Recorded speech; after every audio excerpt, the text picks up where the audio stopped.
Our first panel today is Harnessing the Power, the Nexus of Arts, Media, and Social Transformation.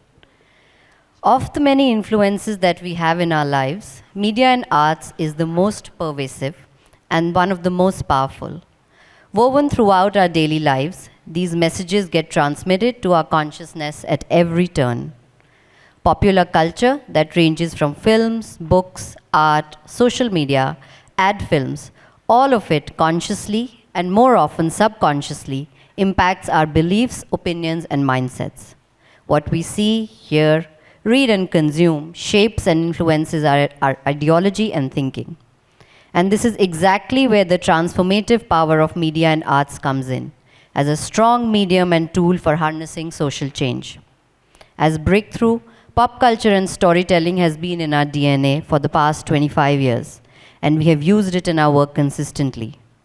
The upcoming panel is going to deep dive into this further with our panelists as they share insights gained through years of their own work and experience in using media and arts for social transformation and change. Looking forward to an exciting and power-packed conversation. So without further delay, let's start by calling our moderator on stage. So the moderator for this panel is Sucharita. Sucharita is a prominent Indian film critic who now splits her time between Mumbai and New York. With nearly 10 years of experience as a film critic, she's best known for her popular movie reviews on YouTube, where she has built a community of dedicated fans. She also has extensive experience in broadcast radio. With a unique voice, she reviews films and discusses South Asian pop culture with honesty and passion through a contemporary feminist lens, breaking down complex issues in relatable ways. So, Charita, can we please have you on stage? Hi, welcome. Our first panelist for this panel is Paramita Vora. Paramita Vora is a filmmaker and writer who works with a range of forms, including film, comics, digital media, installation art, and writing, to explore themes of feminism, desire, sexuality, and popular culture. Her work has been exhibited at Tate Modern, Wellcome Gallery, and NGMA, and is taught in universities globally. As a director, her films include Unlimited Girls, Q2P, and more. In 2015, she founded Agents of Ishq, transforming conversations on love and desire. She also writes the column Paranormal Activity. Welcome, Paramita. Our next panelist is Ratnaboli Ray. Ratnaboli is a trained clinical psychologist, Ashoka Fellow, and director of Anjali, an organization driving systemic change in mental health by making institutions and communities inclusive. She contributed to drafting the Mental Health Care Act in 2017 and is now leading the Bridge the Care Gap campaign, advocating for mental health as a national priority. Ratnaboli is also a gender, sexuality, disability, and mental health trainer, known for her creativity, warmth, and remarkable mimicry that entertains her colleagues. Please welcome. And finally, our third panelist, Sriram Iyer. Sriram is a weaving artist, storyteller, and social entrepreneur and founder of Nalanda Way. Named one of India's top 50 social entrepreneurs by Outlook Business, he has won awards like the World Bank's Development Marketplace and the Friend of Singapore Award presented by Singapore's president. He's a key partner for the Arts for Good Fellowship, an Ashoka Fellow, and a member of several committees, including Delhi's Education Reform Committee and UNESCO's Global Collective. Paramita, I stand on your shoulders. I stand on the shoulders of every woman that's come before me who's made life easier for women of the next generation, but specifically in my line of work. I stand on your shoulders. I stand on the shoulders of other women who've written about cinema without worrying about what somebody is going to say to them, because the pushback film critics get is another thing, but the pushback a female film critic gets is quite another, and especially when you're looking at cinema through a feminist lens. Now, I get this question a lot, that why are you looking for feminist angles in everything? And my answer is, I am not. It's just my worldview that comes into my writing when I'm writing about film. Did you get that question a lot also perhaps earlier, and how did you learn to deal with that? I mean, I guess, before you get that question, you get that comment in family and other kind of context that iski baat mat suno, ye to feminist type ki ladki hai, right? So you're going to be a bad influence on others, and eventually that's a good thing. But I think I think this question doesn't come that often now. More than that, people sometimes say, oh, maybe you don't like anything if you critique things a lot, which is another way of dismissing that question. But I think for me at least, the feminist lens on things is really a way to understand life in a different way, right? So I think that when you try to communicate that you're looking at the world of emotions, at the world of pleasure, at the world of relationships, through a complex and multifaceted lens, which is what feminism offers. I always say feminism looks at the world through a loving eye, because it looks with love at the things which people say are not valuable. So it creates value in a way. I think that it actually brings people around to looking at films differently and to enjoying them differently. So I have to admit that I haven't gotten that a lot. Man, because you don't put reviews out on YouTube every week. Try doing that. Maybe because I put songs in all my films. So that's the key. I chanced upon Unlimited Girls randomly. I wasn't particularly looking for Unlimited Girls, but I was looking for cinema that talks about these themes and stuff. And I chanced upon a very blurry print of Unlimited Girls. And I was like, oh my God, this is so good. Why aren't we doing more of this? So thank you for all the work that you've done, specifically for myself on a personal level. Thanks. Ratnavali, I'm going to ask you now, what is the importance of bringing art and culture and to have the conversations that we want to talk about discrimination, about gender violence? Why art and why culture? Yeah, thanks. Just quickly to say the location from where I come from, because I use an intersectional lens. I know intersectional is now the buzzword, but interconnectedness from gender, disability, and mental health. So therefore, we occupy a space within the feminist movement as well as the medical community, the scientific community led by the experts like the psychiatrist and the psychologist. So, art was the only way to challenge the biomedical hegemony. Because mental health issue is not about brain biology only. It's also about how you live, the context that you live in, the caste and the class. And also, how the medical fraternity takes away your agency by diagnosing you. While diagnosing is not necessarily bad, but we are very mindful and cautious and conscious about what it does to you. And through art, we also could speak very strongly about segregation and ghettoization, which is institutionalization. And, what is evidence? I get asked all the time. Because the mental health people, the scientific community disses us, because we are not scientific enough, because we don't produce that kind of evidence. For us, art has given us that huge body of evidence as to what life is within the ghettos, within the public institutions, within the Sarkari mental hospitals, and what they aspire and what we aspire to be, that is within the community. And also, I think it challenges who an artist is. I mean, the elite form of, the mainstream artists, and also that mainstream artist's hegemony. So I think through art, we are challenging several, models. And yeah. Thank you so much for that, Ratnavali. Similar question to you, Sriram. Art and expression and saying things through art, specifically when you're working with minors, when you're working with children, when you're working with adolescents and girls, the importance of talking to them through art, according to you. I think a lot of our work is with children who've gone through violence, who've had past trauma. I'll give you an example, a story, perhaps to illustrate this better, and I'm going to echo what Ratnaji said. So there was so we have art labs that we run in various government schools where we teach art, music, dance. One of those days, there was one kid who perhaps was 12 years old. Her parents had died before, so she was living with her grandparents.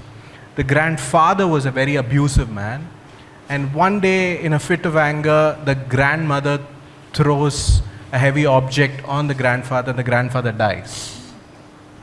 So the grandmother is taken away by the police. The child, who's 11 or 12, is alone. The next day after the funeral, nobody expects, she quietly walks into our art lab, tells our art facilitator, "Can I just sit here and paint?" Now, that's what art does to her. Yeah. That she is able to access art to create a safe space for herself, to completely come out of the noise and violence that she lives on an everyday basis. That's her escape. So art is an escape for a lot of girls and boys in the communities that we work with. They're very resilient kids. They know how to survive. They know how to struggle their way through. But they also need that escape, and art provides that escape. And that escape also comes with expression, which helps all of us understand the worlds that they live in. You know, but that escapism brings me back to cinema again. Like the most sort of pervasive form of mass media in our culture, in our country right now is Hindi cinema specifically, because it reaches everywhere. Now, to the escapism that Sriram just spoke about, a lot of filmmakers say, we make leave your brains at home, forget your worries, come watch my film. But they leave out the very important part of if you're providing people escapism, you also have a huge responsibility. You're sort of telling them, forget your worries and come to me. When you're writing about films, do you look at the responsibility that films carry? I'm actually going to just not talk about writing about film, because that's not something I do in a big way. Mm-hmm. It's just part of what I do. But I would like to build on something that Ratnabali said, which is, this idea of the diagnosis, that to use feminism as a diagnostic device, to say this is wrong with your film and that is wrong with what you're doing, and I'm going to now strictly assess you to see if you pass the feminism test or not. I think it's the worst use of feminism you can make. No? The idea of feminism is that it provides another way of being. It allows you to draw together, and art too does that. Art and feminism are kind of allied things, because they go into the spaces that are not so spoken. They go into the interstices.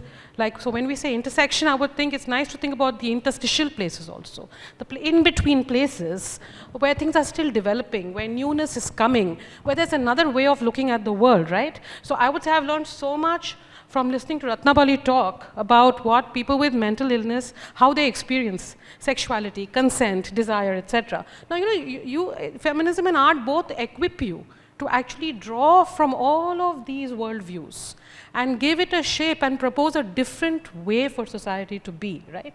So I think that, let's not use feminism as some kind of a ruler in a very boring school. And I think that is the same also when we talk about cinema. The responsibility of art or for cinema is, I interviewed a man who works on folk culture, and he said this beautiful thing, that art exists to liberate our spirits. Mm-hmm. So why would we try to lock art? And actually, why would we try to lock art even in giving morality lessons, So that which you call escapist, I'm thinking of the strict people who tell me that I'm very annoyed with Bollywood because, there are no bisexual characters in Bollywood, so I could not discover my bisexuality. And I'm thinking of the man who wrote a piece on Agents of Ishq saying, Dharmendra made me gay when I was 9 years old, because I saw his thighs and I knew I was gay. And I'm thinking, thank God that you could discover your desire in this oblique fashion. The tendency to say that cinema should realistically portray some kind of a syllabus, I think, is the opposite of liberation. So actually that thing which you're calling escapism is escaping from the normative eye of society, which is telling you what is right and wrong. That could be from a progressive lens or not, right? Like progressives are not all correct. Yeah. They're also just people in their moment. So I think that, I'm really sad that there are no songs in Hindi films, no lip sync songs. Because there's no use counting how many dialogues women have said as a sign of whether women have space in cinema, because sometimes one awesome Helen song is all you remember in a movie. So is that powerful or not powerful, right? So actually, we gauge things by what they do to our senses, to our spirits, and whether they offer us the possibility of liberation or whether they ask us to be obedient to some ideology or way of thinking, right? The purpose of art is to give us confidence in who we are deep inside when society keeps telling us, no, you're not okay like that. So I think, hooray for escapism, because to escape is to be liberated. Yeah. Yes, please, of course, please, go ahead. Yes, okay, Build lovely. on what Paro said. I think art also helps you access the interiority of mind, which the therapists, sorry about that, apologies, therapists often cannot access. Because I'll have to allow you to access my interiority of the mind. And sometimes I do not give you that permission. So art often challenges that hierarchy. And you know, we all kind of get drawn into the seductiveness of normalcy. And art, I think, takes you away from that seductive comfort and leads you to a conundrum of some kind. And many of us, because I particularly work in mental health, Shriram, you must have heard as well, I don't know, that, oh, art is therapy. Art is therapeutic. Cinema is therapeutic. No, it's like military intelligence. It has inherent contradiction. Why can't we see art as expression, as a method of communication, as a new way of being and experiencing the world, developing a culture like Paro has developed, or Shriram has developed through his storytelling, like we have developed through our campaigns. Shriram, you briefly touched upon the story of a young kid who walked in and just wanted to be a part of your art room. Do you find more and more children from perhaps more backgrounds that don't have access to things like art, to art rooms, to even places where they can express themselves? What has been the Nalanda Way's experience in having seeing children participate from backgrounds where they don't have access to things? So you're asking more examples such as that? Yeah, where people who come from a certain economic background who've never really been encouraged to participate or express themselves via art. What has been your experience with that? Yeah, see, art itself is extra in our world. It is not the most needed. So it's not. SUPW. Say that again. SUPW, extracurricular classes. Yeah. So, so it's not just the absence of it in poorer sections of the society. It's absent for every child today. And growing up in a country such as ours, where our schools are driven by instilling fear, and fear being the only motivator for me to perform well and accomplish, and somehow normalizing that fear and that sense of violence that it causes on children, then art becomes the only sliver where they can find joy in these classrooms. And hence art becomes much, much more crucial and important. So it is not just another technique that I will learn. I will learn to sing a song. I will learn to paint Monet, likes of Monet or whatever. It's exploring paints and dance and music because I want to escape from the fearful world. And that we see a lot more in children who come from very, very disadvantaged sections. Because for a lot of them, they're also dealing with so many of those challenges which they are actually finding and looking for answers themselves. And I'm reminded of this story of, if I have a couple of minutes more. Yes, you do, please. So this was again a slum in Madurai. And so I go there, typical story of a poor household. Father is a drunkard auto driver, mother makes most of the money through being a maid. Two girls, older one, younger one. So I meet the older one, 13-year-old, and I ask her, why can't you tell your father he's somebody who's really close to you? Why can't you tell him don't drink, and that's so much money that can save, and that's good for education? The girl did not answer my question directly. So she goes on to explain, you know, my father and mother had a love marriage. I said, okay, where is this going? And she turns and looks at a photo, a group photo of both the mother and father when they were young before marriage. The father has a big mush, and she says, my father was a Rajnikant fan, and everybody called him Rajnikant when he was young. They really loved each other, liked each other. She went on to talk more, and they live in a place which is a house which is less than 50 square feet. So she said, after we were born, much after we grew up, my father always sleeps outside. He's actually a very nice man, but he drinks. She went on to talk about that my father and mother don't spend time anymore together. She's talking about the need for an adult need as a 12-year-old, about love and affection between her parents, love and desire between her parents, and how much I didn't know that a child of 12 would be perceptive of a need which is not what as an NGO we are professing to her. We're saying you need money to educate. She's saying that's something else. I also want my parents to be happy. So for me, art and media is also to help that child express through that art forms of something which is very, very perceptive, something she's seeing in her environment and something so personal to her. And something that the adult world is not giving her the credit to express. Fascinating. Thank you so much for sharing that. Ranamoli, you have some photos that you would like to share with the room. Are you a mind reader? Maybe I am, or maybe we discussed this before the panel began. Who's to tell? No, because when Sriram was talking about accessing and the storytelling, I thought I might as well show a couple of photographs just as part of, storytelling. This is the perfect segue to it. This is also a campaign that we did in 2009, which was facilitated by a Danish artist who came to Kolkata.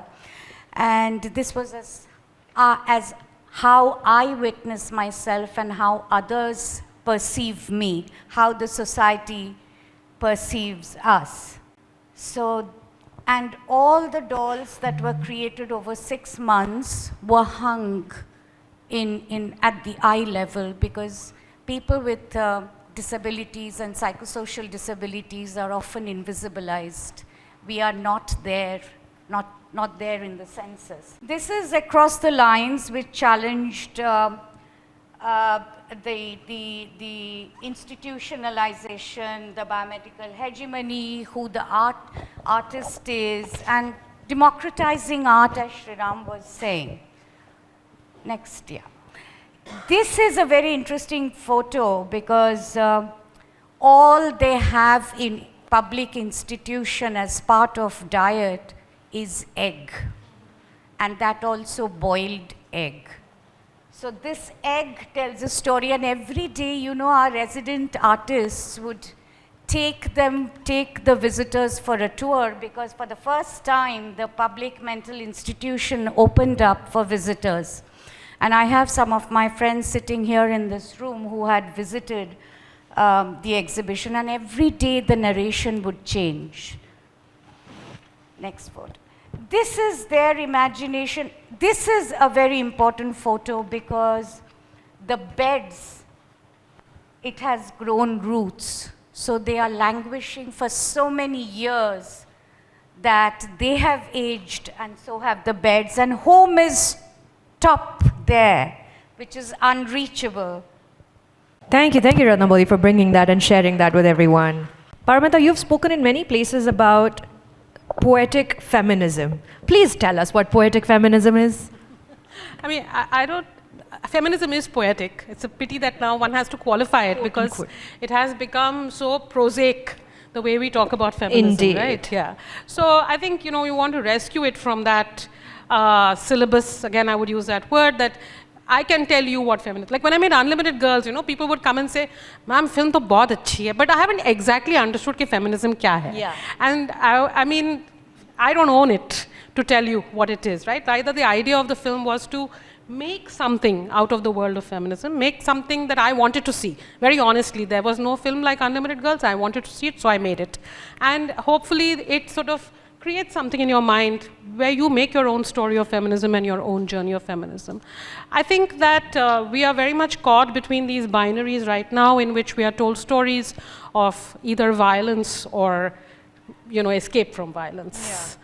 But in fact, life is more complex. It exists with all the contradictions that my co-panelists have been talking about. Each of us is continuously trying to go from one place to another. So I think a poetic feminism is really about that interiority that art brings. No? Yeah. It allows you to think from your life about the world rather than fit yourself into what the world tells you your life should be. And I do think it is also about expression. I think that we should be careful that we are not continuously limiting feminism to a set of factors and a set of behaviors, but we are keeping it open for its full mystique, its full fantasy, because feminism is a kind of fantasy about the world, of the world that you want to live in, right? So I think, yeah, that's what I think of as poetic feminism, yeah. Shriram, when I'm talking about cinema, when I'm writing my reviews of cinema, I'm not trying to change the world. It's just, I'm not like out there to be like, I'm gonna, you know, do this. But what I'm hoping that people are gonna get out of my work is just maybe one or two things that they will be like, you know, perhaps this is another way to look at it as well, and give them some negotiating power over what it is that they are uncomfortable with and what it is that they want to express. Do you find that happens with children as well when you are teaching them how to interact using art? Does that give them negotiating power? Does that give them words? Does that give them vocabulary to perhaps stand up for themselves and say what they're actually feeling? Yeah. True, yes. In fact, negotiation as a word, we use that very, very often as a part of our programming itself, because as a skill for a girl, who's negotiating a space to a father, to a romantic partner, to a brother, to an employer, to a teacher, and she has to use various kinds of skills to do that. And along with negotiating, she needs to keep her emotions regulated so that she can use the skill and not be cowed down by her own emotions when she faces an oppressor, somebody who's not willing to open the doors for her. There's another incident, a child, first time I met her as a young person, she was in her 20s, and she said it took her perhaps 18 years for her to convince her father that she can leave her hair without plaiting it. That it took her 2 more years to wear her first trouser. It took her 1 more year to finally go out to a movie, all by herself with her friends.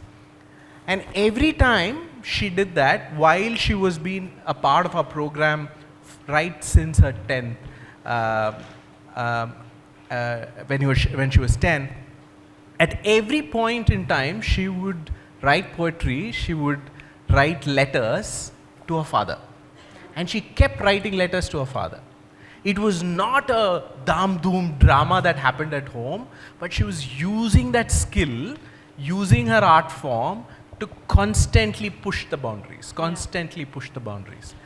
And it works. Well, the reality of India and perhaps the world that women occupy, it is a constant, everyday, small steps and progress that they're making towards achieving where they want to go. And that negotiation is very, very crucial, and that skill to develop becomes very, very crucial. And art provides a certain non-violent approach to do that. Sure. In a non-confrontational way, I can bring about a certain perception change with people who matter, with people who are taking decisions about me. And we see that even with girls who are with romantic partners, to force them to use protection, to say no today, to make those decisions, art makes a very, very, it's a useful toolkit to have. Same question to you, Ratnaboli. Taking art and enabling people to be able to use art as a negotiating, arrow in their little thing. I think we disrupted a lot. I think our art was very disruptive, and at an individual level, it created a lot of discomfiture, because our art, through our campaign, whether it's Eyewitness, whether it's Across the Line, whether it is Elem Notun Deshe, Us in New Land, borrowed from Tagore, was extremely, and it led to a conundrum as well, Sucharita. Because when we are talking about disability justice and building disability culture, because mental health is also part of the disability conversation, where do we have these exhibitions? Where do the resident artists have access? Can they come to Bikaner House? Or do we have to go to Academy of Fine Arts?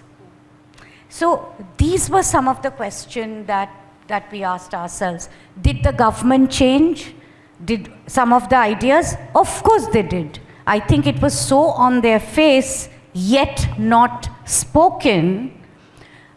There were so many media stories out there that they did increase the budget of food, of diet. They really did fumigation. And then what they did was to refurbish an old asylum into an assisted living space, because we work only in partnership with the government, otherwise we believe the big change is not going to come. It's slow, we took 23 years, but yes, things changed. Paramita, things also change with the written word, which is what you do, you write, and you're expressing through the written word. Also, as a part of all the various things that you do you get letters from the audience? Do people write to you that you have given me vocabulary to kind of put into words something I was feeling but I wasn't sure how to say it out loud? I mean, I think anybody who works in the arts gets those letters, right? Because the arts is about trying to say what is in your heart and not just describe what is already happening out there. But I think, just to again build on what everybody has said, and also your question about poetic feminism, right? Like a lot of, what is poetry? Poetry is about form. Right? Now we commonly use this word content for everything. It's the worst word in the world. Everything is because content. what you're saying is that the form is unchanging. You will just keep putting some content in it which is palatable. You will not challenge the framework in any way, right? So I think that's the same thing as, my marriage is progressive because I don't keep Karwa Chauth, but your marriage is not. But we won't challenge marriage, like let marriage be there. So in the same way, I think poetry is about form, finding a different form in which to communicate the thing, because the existing form won't let you say the new thing. Actually, it will always limit you. So if somebody is writing a letter and the letter is a work of art, it is not traditionally seen as art, but there is an artistic impulse to what the person has used art to shift something in the dynamic that they are part of, right? So I think what happens is, like in Agents of Ishq, I would say a little bit about that, is that because Agents of Ishq is on the internet, the home of content, but it doesn't function like a content producer. In fact, it uses counterintuitively the arts to try and talk about sexuality. And I think what that does is, like, it allows people, see, privacy is always a place of shame. You're keeping things private because you can't speak about them in public. How to make privacy a space of beauty? That's really the question. So when you create a different form and you take what is inside and in an unspoken way, in an unlabeled way, you give it a shape. It allows people to recognize their privacy and feel like it is actually all right to feel what I feel. And that's when you start co-creating with the audience a new language, actually. The audience itself then starts speaking to the art, and there's a kind of big public engagement that is occurring, which is not traditionally recognized as public engagement, but is the deepest. We talk about scale all the time, but depth is a kind of scale, and art allows the idea of scale as depth. And I think that's why it's a very important thing to really talk about. I don't think there's enough conversation about art, so I'm really happy that this panel is happening. Yeah. Depth is a scale. Just to add on poetry and written words, I'll just share 3 lines from an artist from our constituency. Many of my friends may have heard this. 6 chicken, sprinkle fenugreek seeds, and that's it. And the context was setting up of a menu for a picnic, and this is a recipe for a chicken curry. So how this is manifested is extremely interesting from a person who is so-called withdrawn and not verbal. And perhaps these will get labeled as mad stories, but who labels them as mad stories or mad poetry? That is a question we are asking through art and poetry. Shriram, when you're working with adolescents and when you're working with girls, and assume you have conversations with them, what are the influences that they are talking about to you outside of parents, outside of family, in the popular culture that they're consuming? What are they talking about as influences? Is it primetime news? Is it YouTubers? Is it cinema? What is in the last couple of years, what have you observed? All of what you say. So the popular movie stars are still a big influence. And your influencers on Insta and everywhere else are influencers. The musicians on YouTube and writers too. So I think from a only film world, I think the community of influencers, community of people I'm interested to aspire for is broadened, widened for a lot of them. What I also see is a lot of those musicians, like one of the things it's a very Madras thing. There is one subculture which is, gosh, I'm getting old. I forget the name. I'll get there.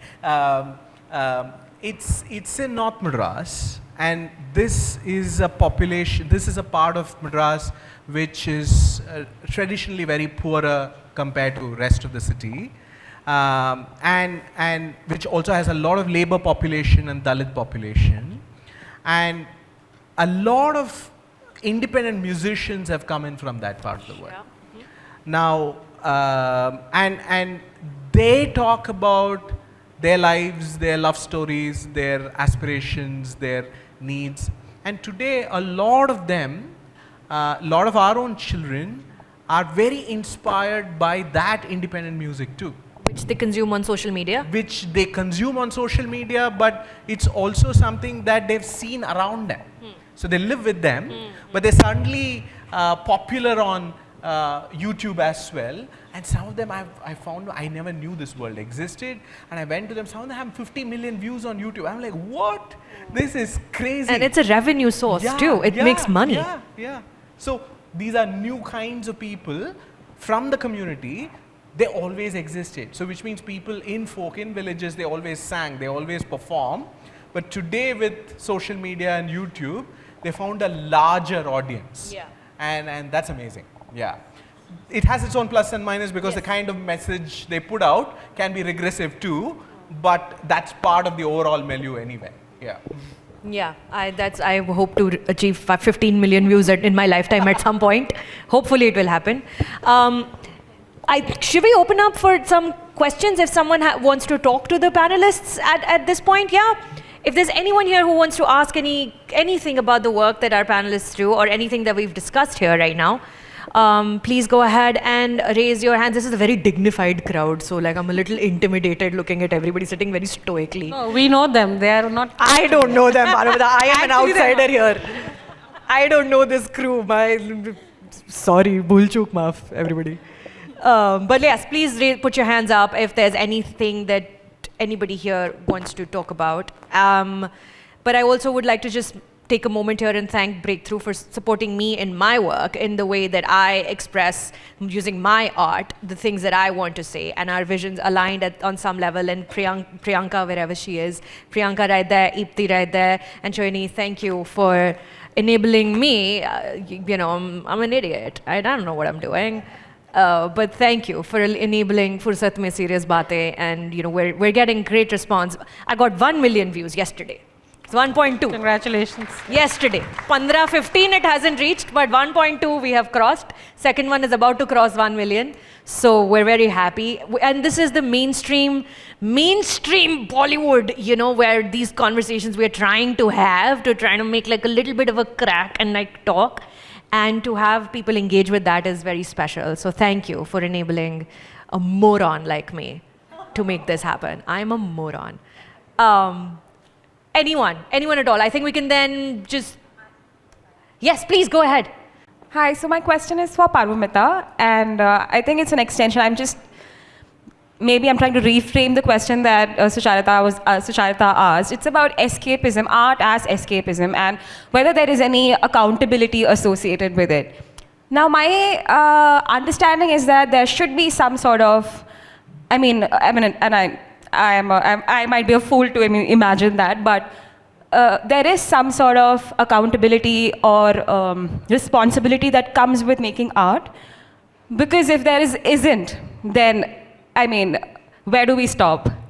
Or what's going to stop a lot of people who are making questionable art, or, whether they influence people or not is a completely different question. But it is still out there. It is still being called art. So, but who is going to hold them to account? Like that question to me is about who is the authority. Like somebody will say that my job is to make a lot of money because I'm accountable to that. Somebody else will feel accountable to communicating their art, even though the film is going to tank and maybe nobody likes it also.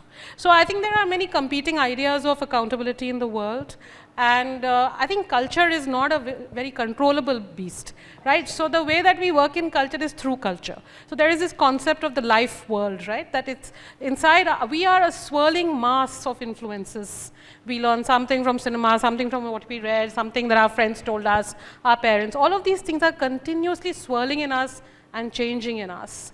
And I think there are ethical systems, and we strive to create an ethical conversation in society, and we find ways to find that common space. I don't know that you can enforce it. I'm definitely not one of the censorship brigade, and yeah. So I feel like if I think one of the most dismaying truths is that the most popular thing on Agents of Ishq is a thing called Thirakta Thursday. Well, how sad, right? That's the one thing we don't make ourselves. And the thing about Thirakta Thursday is that it started when I used to do the social media in the beginning for no good reason, right? It's just that I used to share these dance GIFs. And one day when I shared the GIF, it was Thursday. And I was like, what caption should I write? Oh, I just wrote, have yourselves a Thirakta Thursday. That's it. And that was it. And people loved it. So now it's a thing, right? There was no responsibility. But what has happened is that Thirakta Thursday is joyful. It is actually allowing people to feel liberated. It's about exuberance. Everybody knows what a Thirakta Thursday reel is without us ever saying what it is. So actually a community has formed, right? A community of practice, as NGO people like to call it. So, so that's about it. That's what culture does. Some things we won't like. See, I mostly find the films which have a responsible attitude very boring. Is it? So I want to hold them accountable for that, right? So actually I feel this is a dead end to that conversation. All right, I think we can about wrap this up. Thank you so much to the panelists for being candid and for sharing all these stories. And thanks to Breakthrough and congratulations. Thank you, Breakthrough. Please subscribe to my channel.